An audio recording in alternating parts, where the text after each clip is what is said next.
বন্ধুরা, আজকে বরফের কাজ করতে গিয়ে অনেকক্ষণ জলে ভিজে আমাদেরকে কাজ করতে হলো। তা কেন জলে ভিজে কাজ করতে হলো তার জন্য পুরো ভিডিওটা দেখো। দুপুর নাগাদ বেরিয়ে পড়েছি বরফ ফ্যাক্টরি যাওয়ার জন্য। বাড়ি থেকে সাইকেলটা বের করে নিয়ে চললাম মেন রাস্তার দিকে।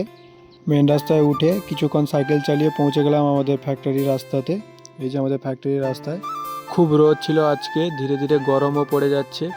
রোদের মধ্যে সাইকেল চালিয়ে পৌঁছে গেলাম ফ্যাক্টরিতে এসে দেখি 3টে ট্রলার আছে, এই 3টে ট্রলারকে বরফ দেওয়া হয়ে গেছে। তারপর আমাদের ম্যানেজার বলে কনজেকশন পরিষ্কার হবে আজকে, সেই জন্য আমরা কিছুক্ষণ বসে তাস খেলে নিলাম যাতে টাইমটা একটু পাস হয়ে যায়। এই যে কনজেকশন, এই কনজেকশনটাকে আজকে পরিষ্কার করতে হবে। খুব শ্যাওলা পড়ে গেছিলো, তার জন্য আমাদেরকে আজকে এই পরিষ্কার করার কাজ দিয়েছে। তারপর সবাই মিলে একসঙ্গে উঠে পড়লাম কনজেকশন পরিষ্কার করার জন্য, সঙ্গে আমিও উঠে পড়েছি। খুব রোদ ছিল, এই রোদের মধ্যে আমাদেরকে আজকে কনজেকশন পরিষ্কার করতে হবে।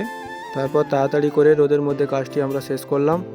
জল চালিয়ে ভেতরে শ্যাওলা জলও বের করা হচ্ছিল। এই যে দেখো 3জন জল বের করছে, শ্যাওলা জল। তারপর কাজ শেষ করে চললাম বাড়ির দিকে। ভিডিওটি ভালো লাগলে অবশ্যই লাইক করবেন এবং চ্যানেলটিকে সাবস্ক্রাইব করবেন। আজকের মতো এইটুকু, দেখা হচ্ছে আবার নতুন কোনো ভিডিওতে। ততক্ষণের মতো বাই।